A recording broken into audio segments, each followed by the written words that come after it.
إن الحمد لله نحمده ونستعينه ونستغفره ونعوذ بالله من شرور أنفسنا ومن سيئات أعمالنا من يهده الله فلا مضل له ومن يضلل فلا هادي له وأشهد أن لا إله إلا الله وحده لا شريك له وأشهد أن محمدًا عبده ورسوله يا أيها الذين آمنوا اتقوا الله حق تقاته ولا تموتن إلا وأنتم مسلمون يا أيها الناس اتقوا ربكم الذي خلقكم من نفس واحدة وخلق منها زوجها وبث منهما رجالا كثيرا ونساء واتقوا الله الذي تساءلون به والأرحام إن الله كان عليكم رقيبا يا أيها الذين آمنوا اتقوا الله وقولوا قولا سديدا يصلح لكم أعمالكم ويغفر لكم ذنوبكم ومن يطع الله ورسوله فقد فاز فوزا عظيما أما بعد Барша мақтау хәмд сәнәләр безне юктан бар кылып, шушы галәмнәр белән идарә итеп торучы Аллаһ Субхану ва Тааляның бер үзенә генә тиешле, безгә шушы ислам динен алып килгән, Коръән хөкемнәрен өйрәтеп калдырган, сөекле Пәйгамбәр саллаллаһу алейһи ва сәлләмнең әһлел бәйтенә һәм аның үзенә түребездән чыккан салават шәрифләр барып ирешсә иде. Һәм әлхәмдүлиллаһ, Аллаһка шөкер, Атнаның иң хайырлы җомга көненә Аллаһ Таала безне ирештерде. Үзен тагын да күбрәк зикр итсеннәр, гыйбадәт кылсыннар дип үзенең йортына җыйды. Һәм шушы атнаның иң хайырлы көнендә дә без гыйбадәт кенә кылып калмыйча, исебезгә төшерәбез кайбер динебезнең хөкемнәрен, кайбер аятларны, кайбер Пәйгамбәр саллаллаһу алейһи ва сәлләмнең хәдисләрен кыска гына гыйлем алу мәҗлесе дә. Чөнки мусульман кешесе һәр вакытта да гыйлемгә омтылырга, гыйлем алырга бурычлы. Һәм шушы җомга көне дә, шушы хутбалар да шуның бер максаты да, бер өлеше гыйбадәт кылып әҗр-савап туплау булса, икенчесе гыйлемнәребезне яңарту, искә төшерү яки инде белмәгән булса яңа мәгълүмат та алу. Чөнки адам баласы ул онытылучан, ул белгән нәрсәне дә онытып җибәрә. Шуңа да менә бу җомгага йөреп, без динебез турында кайбер хөкемнәр белән танышабыз. Һәм менә уйларга кирәкми, ислам дине ул, дин ул исем кушу, никах уку, һәм инде җиназа уку, һәм кайбер инде мәҗлесләр генә дип. Юк, дин ул гомумән кешенең тормышын бөтен ягында кайгыртучан, кагыйдәләр тупланган, кануннар җыйган төгәл ислам дине.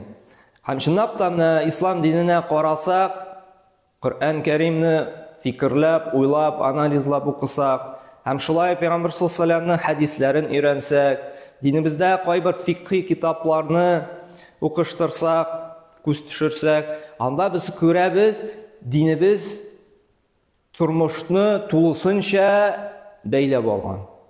Анда бар, ничек итеп гаилә коруда, ничек итеп гаиләдә дөрес итеп яшәргә кирәк, ничек баланы тәрбияләргә кирәк, ничек итеп бәдрәфкә керергә, ничек аннан чыгарга, һәм шулай ук әле нәрсәдә бар? Кәсеп итүдә. Ягъни адам баласы нинди кәсеп белән шөгыльләнергә тиеш, һәм шушы эшне башкарганда да ничек итеп башкарырга тиеш. Хәтта анда авыл хуҗалыгының кайбер тармаклары да бар, анда бар инвестициялар да, нәрсәгә ярый инвестировать итәргә, нәрсәгә ярамый, ничек итеп дөрес итеп әҗәткә бирергә, ничек итеп дөрес итеп әҗәтне кайтарырга, ничек сәүдәне алып барырга, ничек анда русча әйтсәк инде первоначальный взносны бирергә, кай вакытта ярамый, бөтенесе динебездә дә бар. Кызганычка каршы менә шушы хөкемнәрне без ишетмәү, белмәү сәбәпле инде уйлыйбыз, дин ул бары тик намаз уку, ураза тоту гына дип. Һәм шушы динебезнең шушы икътисади мәсьәләләрне белмәү сәбәпле, сату алу мәсьәләләрен адам балалары күп кенә инде гынахларга керәләр. Һәм шушы гынахка керү сәбәпле аның кәсебеннән, аның малыннан бәрәкәт китә.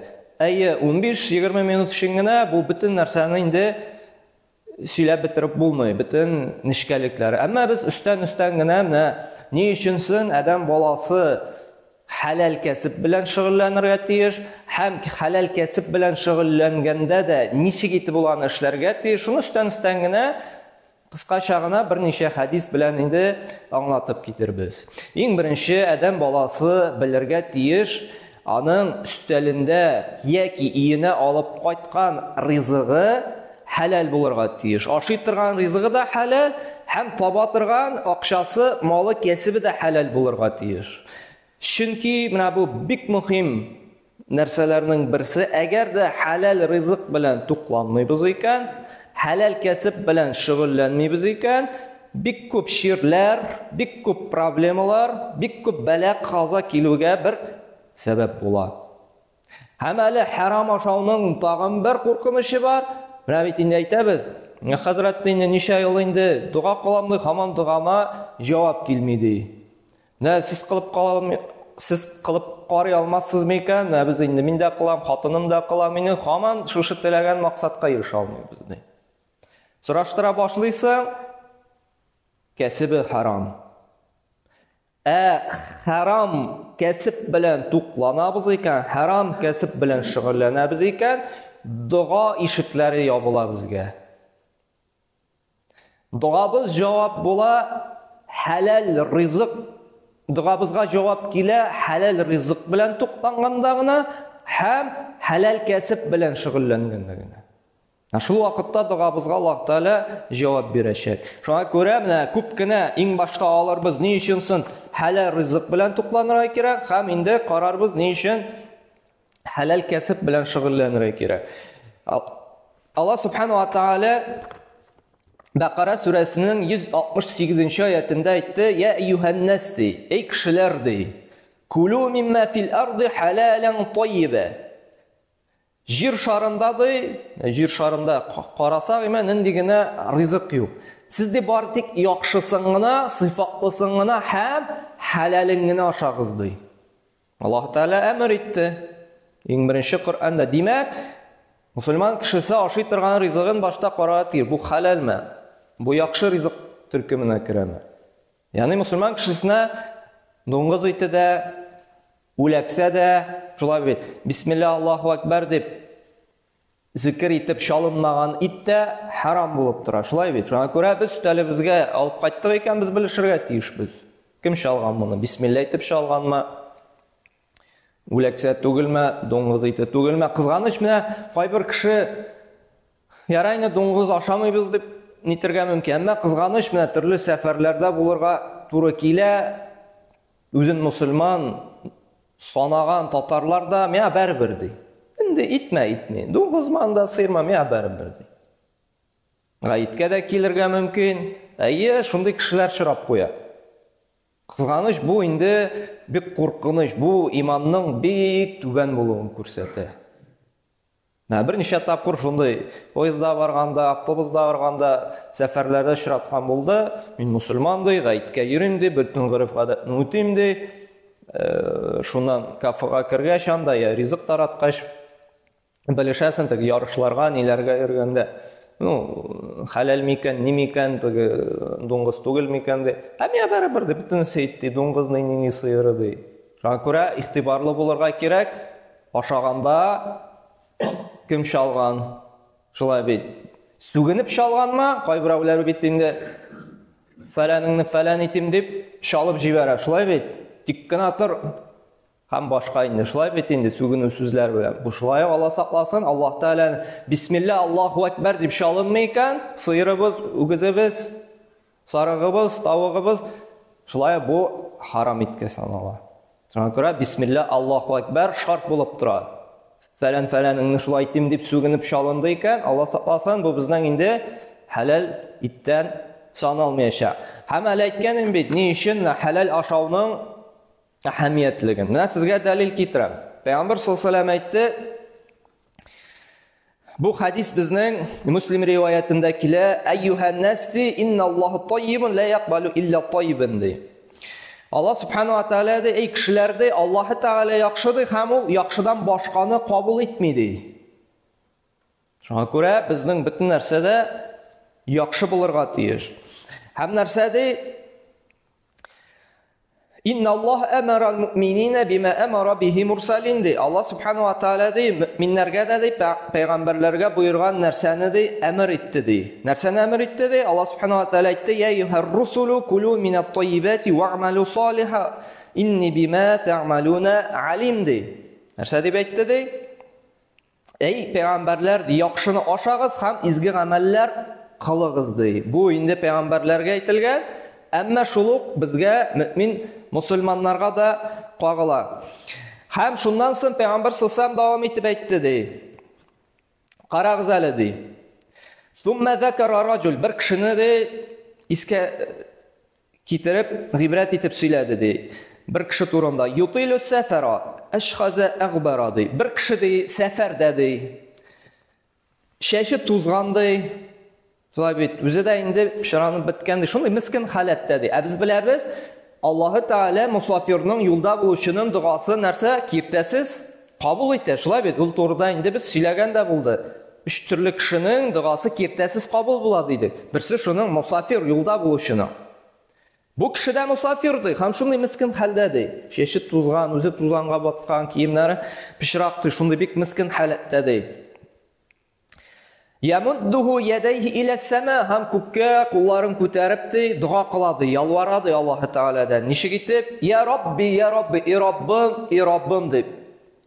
Miskin holda Robbisidan duo qilib murojaat etaykan o'zining hajatlarini deydi. Amma de Payg'ambar sollallohu alayhi vasallam aytgan, mat'amahu harom deydi. Oshag'an rizqi deydi, tuqlana turgan rizqi harom deydi. Ve meşrabuhu haram, işetirgan işimligi de haramdı. Urlab algan bulurga mümkün, şöyle bileyim, talab alırga mümkün, yalganlab alırga mümkün. Gadi suda haram bulurga mümkün, eğer de urlab, talab, qaraqlık bilen talab alıp alıngan bulsa. Ve melbesuhu haram, kiyingen kiyimi de haramdı. Yani haram kesip bilen şuşu kiyimini algan. Ya urlab, ya birer afyora bilen şulay bitindi. Yaki endi riba bilen, yaki boshqa türlü bilen. Va g'uziya bi haram. Umuman buningday tuqlanuvi, yashayishi haramdan turadi. Fa anna yustajaba li zalik? Ham payg'ambar sollallohu alayhi vasallam aytdi, "Anga nishi gitib Alloh taolo javob bersin endi" deydi. Mana bu tüp dalil bo'lib tura, agar da kishining kesibi aşağın rizqi, içken suları haram iken Allah Teala indi bu kişiye narsada duasına cevap vermedi. Şuna göre bizga ihtibarlı bulurga kerak rizqimizga. Ham indi ko'sharmiz mana kasb masalasini. Bir necha hadisni shulay olib ketirga tegishlibiz. Kasbga kelganda da kasb halal bulurga tiyish. Agar da kirgan oqshabız aytganimiz shayni haromdan bo'laykan, urlab, talab, zulmlik bilan shulay bet. Bizga tiyish tugul oqshani turli anda podpislar qo'ydirib, turli kishilar bilan so'rashib bizga tiyishlisin da tiyishli deb yozdirib kishi haqına kirib, kishining namusini pishiratib olamiz ekan, bu endi molibizning bereketini jibara. Kirga mümkün ol haram bilan da, ko'p kirga mümkün. Shulay ko'paytib chiqibdi ketishak. Turli avariyalar bilan, turli salomatlikka ziyon kelib, turli pojarlar bilan, ham boshqa turli narsalar bilan. Ham shunda Payg'ambar sollallohu alayhi vasallam aytdi, Musnad Imom Ahmad jintida kelgan hadisda ondan so'ragach qila ya Rasululloh, qarag'iz, sahobalar hatto diniy hukmlarga tugul dunyoviy masalalar bilan qiziqsindilar, so'radilar. Ey Rasululloh, mana kishi bu dunyoda aytaladi, eng xayrli kasbining dedi, mana eng yaxshi kasbning deyildi. Narsada ey kasb at-tuyab, eng yaxshisi, eng xayrlisi deb Payg'ambar sollallohu alayhi vasallam aytdi. Qala amalur rajulu biyadihi. Birsi kishi o'z qo'li bilan ishlab olgan xizmati dey. O'z qo'li bilan ishlab olar ekan dey. Tirtugib shulay bet o'z xizmati bilan bu eng xayrli kasblarning birsi dey. Yer olimlar anglata o'z qo'li bilan degan so'z qo'l bilangina ishlaw degan so'z tugil. Masalan, betini boshqa shulay qo'l xizmatine kira til bilan ishlaydigan xizmatlar da var. Masalan, o'qituvchilar shulay bit maktabda, universitetda, akademiyada ular o'qitalar. Shulay bitin balalarni, studentlarni, amma shulu qo'l xizmatine kira ne uchun? Chunki o'z xizmati bilan ter tugib toba. Shulay bit. Shulu şoför bo'lsin masalan, bo'lsin anda tege kamenchik, baltaslasi bo'lsinmi, pishikchi bo'lsinmi, butunisi shusha o'z qo'l xizmati bilan. Ya'ni kishi sirtinda yotmay, ati-anisining pensiyasida da yotmay shulay bit. Xabar shunday qo'ybir qizg'anishga qarshi endi 30-40 yoshida hamon hali ishga chiqmay, anisining pensiyasida yashab yotar. Shulay bit. Alloh saqlasin. Bu endi menga xayrsiz bu rizq. Ne uchun? Chunki kishi o'z xizmati bilan, o'z teri bilan xizmat qo'yirga tiyish, yururga, shulay bit endi teginda munda borga, o'zining rizqini topirga tiyish. Ham ikkinchisi de va kullu bay'in mabrur. Birinchisi xizmat, ishlaw, ikkinchisi eng xayrli kasb, ikkinchi narsa aldovsiz g'adil savdaytu. Bizga bitindi sizning shurda endi spekulatsiyani, savdani sotib oluvni spekulatsiya deb noshar yoqdan ko'rsatdilar. Shulay bit. Amma savda itu masalan 10 so'mga oldi, 15 so'mga sotdi. Bu dinimizda shulay xayrli kasb turina kira. Kimgadir buni qabul etirga avor, chunki 70 yil bo'yi spekulatsiya noshar etib ko'rsatdilar ana shulay bit. Amma bu shulay xizmat. Chunki sen anda qo'yadir, Qozongami, Moskvagami, boshqa ilgami borasың, qarayсың, o'z aqshangni shunda tovarga solasың, olib qaytasың, bunda yurisin, taqdim etə, ul bit xizmat. Kimdir ayta, nechə endi xizmat bo'lsin, 10 so'm aldingda 15 tankaga sotding, bunday avurligi bordi. Sen olib borib sotib qara boshda. Shulay bit. Kishi endi ul o'zi ishlamasa, o'zining niyati tushmasa, sizlarga yarata. Amma shulay dinimizda savda itu shulay xayrli kasb turina kira. Alding, bayastab sotding. Bunda birini protsent yo'q, chunki sen shushi masalan 5 so'mni istaysan ekan, unda 30% talab etindi, 1000 ga alding ekan, 300 so'm istab 1300 ga sotding. Shushi 300 so'm sening xizmat uchun, sening vaqting uchun, sening shunda borgan uchun, shunda benzining kira, vaqting kira, xizmating kira. Ham olaygina da tugil, hatta ayrim mana hadislar kela g'adil, aldovsiz sotgan savdogar qiyomat kunida payg'ambarlar bilan, shohidlar bilan, izgilar bilan bir darajada bo'lurdi. Qarag'iz, nindi zo'r daraja. Bu Tirmizi jintida kela at-tajiru saduq al-aminu de amin. Saduq aldalamay turgan, xiyonat etmay turgan shunday savdogardi. Qiyomat kunida ma'an nabiyindi, payg'ambarlar bilan, ma'a-siddiqin, ya'ni durustun so'ylovchilar bilan, ma'a-shuhada, shohidlar bilan, ham solihin, izgilar bilan birga bo'lashaq. Kimdir aytir, nechuk endi nindidir bir savdogarga shunday zo'r daraja berilir qiyomat kunida payg'ambarlar, izgilar bilan deb. Sen aldamishni sotib qara. Shulay bit. Aldalamishi sotib qara sen. Nindi og'ir xizmat, umr bo'yi aldalamishi.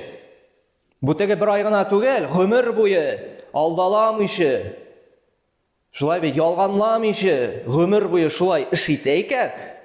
Shu vaqtda da shunday darajaga erishadi. Mana sotib qara, umr bo'yi aldalamishi. Shulay bit. Bizning bitinde azgina tege baranga qoldi ekan. Shulay bit, qopshiqning ustiga motorlarni solib, ustiga endi azrakkina aydayar endi menga deb shiriklarında, yumshoqlarında jibariga mumkin deb shulay bit. Yo'l qirida da olma sotalar, shulay bit, shilakning ustiga motorlarini qo'yalar, ostına endi qirqolarin shiri boshlaganlarini solar. Shulay bit. Chunki aldalamishi sotuv ol kishining nafsi uchun big hour. Hammani big sirak kishigina buldira ola. иманы, тақуалығы нык булган кеше генә. Һәм шуңа да инде нәрсәдә шундый зур дәрәҗә бирелгән. Һәм әле тагын бер нәрсә, сатуда да, сәүдәдә дә Пәйгамбер саллаллаху алейхи әйтте, менә бит инде без күпчелек кеше дигәндә әзрәк кенә алдаларга, хәйләләргә ярата бит. Һәм шул алдалап, ширекне дә, бозыкны да, ниндидер брак товарны да инде сатып, керем алам, байым, нәрсәләр анда экономить итәм дип уйлый. Әмма Пәйгамбер саллаллаху алейхи нәрсә диде? Бухари җыентыгында килә торган хәдистә: "Әл-ямину кәзибә, мунфиқатун лисилати, мумхиқатун лилбарака" ди. Товар яхшы сатылсын өчен дип ялган әйтү ди. Начар булса да, мәсәлән, машина сатасың да, май ашыйма. Юк, ашамый, бик әйбәт йөри. Хаклыкта ашыйма инде, шулай бит.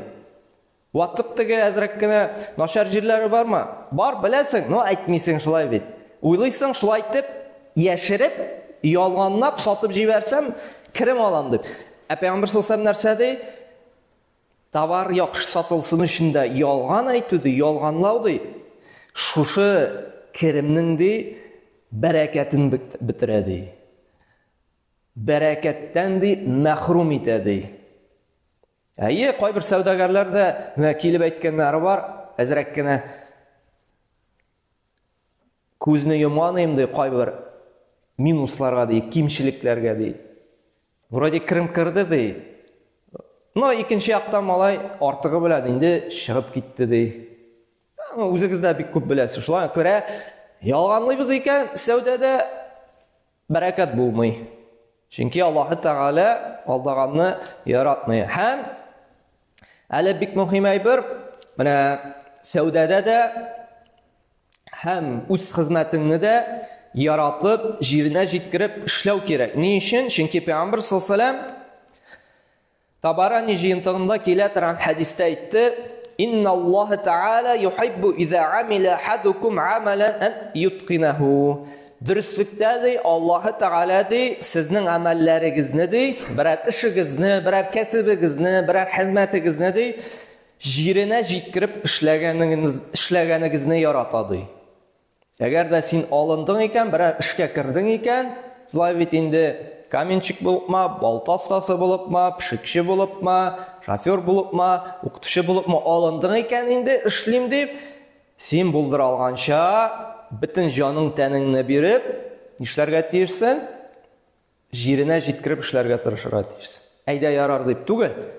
Чөнки менә шушы әйдә ярар дигән сүзебез, шулай бит инде эшне яратып эшләмәү, салкын карау, үз хезмәтебезгә шулай ук әле бәрәкәтне киметә. Бер галимнең сүзе бик ошады миңа. Шулай өендә утырганда, сез беләсезме ди, менә ни өчен шундый?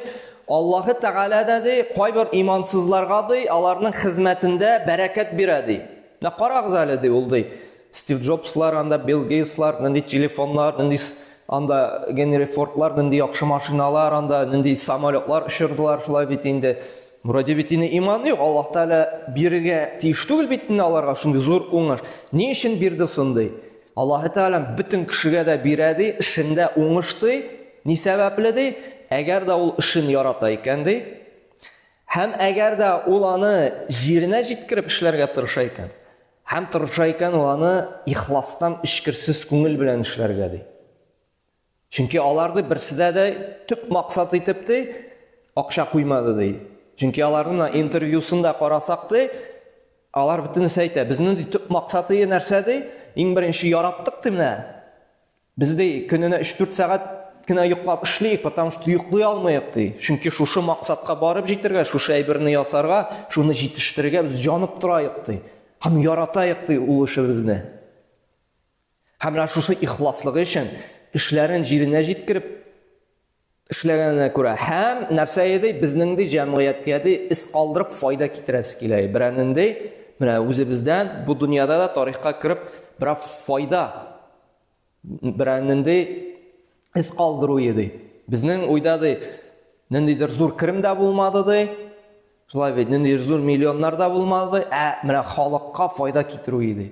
Һәм күрәсезме ди, шу алим дәвам итеп әйтә инде, менә шушы işkirsizliklәре сәбәпле, ихласлыклары аркасында хәтта имансызларга да Аллаһы Тәгалә зур уңышлар бирәди. Күрәме, бу işkirsizlik, файда китерү, эшеңне яратып эшләү, Аллаһы Тәгалә нәрсәди? Аллаһ та яратады эшеңне җиренә җиткереп эшләгәнне. Бу инде менә бу кайбер генә мәсьәләләр булды. Бу менә шушы үстән генә бик үстән, чөнки бу бик тиран тема, моның турында зур китаплар язылган, моны инде университетларда инде еллар буе өйрәнәләр, кайсысы ничек икән, без кайбер хәдисләрне генә алдык һәм инде Тирмизи җыентыгында соңгы бер хәдис белән генә тамамларбыз. Кайбер кеше бит инде үз тормышында дип кайберәүләр яшьләр инде бигрәк тә инде менә аныкларыгызга шушы хәдисне сөйләрсез име балаларыгызга тормышында үзенең яраткан кәсебен таба алмыйча интегә. Шулай бит. Эшкә урнаша алмыйанда яки күңеленә хуш булган инде кәсепне таба алмый. Һәм Пәйгамбәр саллаллаһу алейһи ва саллям бер хәдисендә безне үз кәсебебезне, үз ризыгыбызны табырга өйрәтте. Нәрсә диде? Моны сезгә сөйләгән дә бар, исегездә булса. Ләү аннакум кунтум таваккалуна ала Аллаһ хакка таваккулихи. Әгәр дә сез ди Аллаһы Тәгалә хакыйкый тәвәккәллек белән ышансагыз ди, аңа тәвәккәллек кылсагыз ди, аннан гына менә өмет итсәгез ди. Нәрсә ди? Ул сезне ди ризыкландырыр иде, кәма ярзуқут тайру тагду химасан ва таруха битанан ди. Ул ди кышларны ризыкландырган кебек сезне дә ризыкландырыр иде. Кышлар да уяларыннан әч карын белән чыгып китәләр һәм тулы карын белән кайтып керәләр ди. Һәм галимнәр карагыз, нинди нишкә файда бирделәр. Кыш нишли? Уясында ятамы? Бүген салкын инде, бүген буран инде дип, шулай бит. Юк. Кыш һәр көнне уясыннан чыгып, нишли? Хәрәкәт кыла. Тигендә бара, монда куна. Шулай бит, гел изләнүдә. Кемдер җимлек куйган, кемдер паласын кагып, ипи балчы куелган. Шуны ашый һәм бәрбер ризык белән, тулы карын белән кайта. Һәм галимнәр дә әйтте, кешедә дә хәрәкәт кылырга тиеш ди. Кешедә дә тегене эшләп карарга, монда барып карарга, тегенә кирип карарга ди. Безнең бүген ничек? Телефондан карап, вакансия карыйбыз. Бер эштә эшли белмибез. Бер кайда барып та карамыз, телефондан гына карап, так, моның белән эшләп буламы икән? Һаман ниндидер теге җиңел генә эшләмичә яшьләр инде гомумән. Шулай бит инде. Кәсеп эзләмәкче була. Шакырамна кичкенәдән балаларны эшләтеп карай кирәк. Мойкага бар, машинада юып карасын, шулай бит инде. Кирпичтә ташып карасын, шулай бит. Бер поварияна барып анда пловта булатып карасын. Шулай бит. Вот. Яны күрсәтергә кирәк. Менә шулай итеп, күбрәк кругозор дип русча әйтсәк инде, киңәйгән саен аңа җиңелрәк була үз кәсебен, үз хезмәтен табырга. Әгәр дә инде өйдә генә утыра икән, кашанга тәкъдим итәләр, кашан әтияне инде урнаштыра булмый. Менә кышлар эзләгән кебек, без дә яраткан кәсебебезне нишләргә тиешбез? Эзләргә тиешбез. Тегендә барып, монда барып, ахыр чиктә, әгәр дә тәвәккәлләсән, Аллаһы Тәгаләдән сорасаң, бәрбер Аллаһы Тәгалә бирәчәк. Әйе, бер айдан булмаска мөмкин, 2 айдан да булмаска мөмкин, ярты елдан да булмаска мөмкин. Но бәрбер 1 елдан соңмы, 2 елдан соңмы, 3 елдан соңмы, бәрбер ихлас күңел белән Аллаһы Тәгаләдән сорап, халал кәсеп бир әле дисәң, бәрбер бирә. Чөнки Аллаһ Субханаһу Тәгалә бу дөньяда ихлас бәндәләрен, иманлы бәндәләрен قالدرمي أقول قول هذا واستغفر الله لي ولكم من كل ذنب فإنه هو الغفور الرحيم